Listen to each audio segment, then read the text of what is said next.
Let me take this deeper, because the surface level conversation is over. This is the part nobody wants to say out loud. I'm Jake Briante, I'm Big Bro, and it don't matter if the men don't get it. Ladies, this message is for you. A woman doesn't stay single for years because she's too much. She stays single for years because she finally understands her own worth. Because she finally recognized the difference between a man who wants her heart and a man who wants her healing. Most men aren't looking for a partner. They're looking for a place to hide. A woman to absorb the trauma their mothers never taught them how to process. A woman to fix the wounds they refuse to face. A woman to worship them into the man they should have become before they even approached her. That's why intelligent, spiritually grounded women stay single longer. Not because they're hard to love, but because they stop volunteering for emotional rehabilitation. They've learned the rhythm of manipulation, the intense pursuit that comes with no intention, the charm that sounds like love but behaves like strategy, the God told me you're my wife line that has nothing to do with God but has everything to do with control. Women like this don't fall for theatrics anymore. They don't mistake chemistry for compatibility. You want the real reason she's still single? Because God sat her down and said,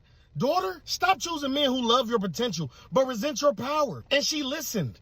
Once a woman sees the pattern, she can't unsee it. The man who wants access to her body, but not accountability to her spirit. The man who wants the benefits of her loyalty without the burden of his own integrity. The man who only shows consistency when he feels her slipping away. The man who studies her insecurities and calls it connection. She's not single because nobody wants her. She's single because too many want her for the wrong reasons. Because she no longer entertains men who came in as students but expect to graduate as kings. Because she no longer feeds egos that starve her soul. Because she no longer negotiates with men who confuse leadership with dominance and submission with silence. Her singleness isn't loneliness. It's alignment. It's protection. It's divine separation from anything that will delay her destiny. A healed woman is the most dangerous force on earth.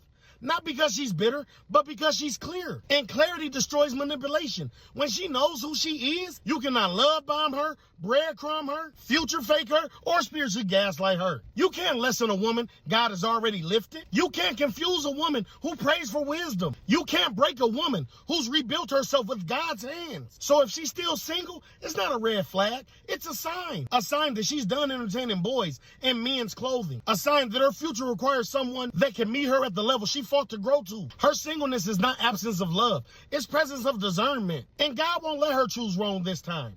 And remember, ladies, accept nothing less than queen treatment.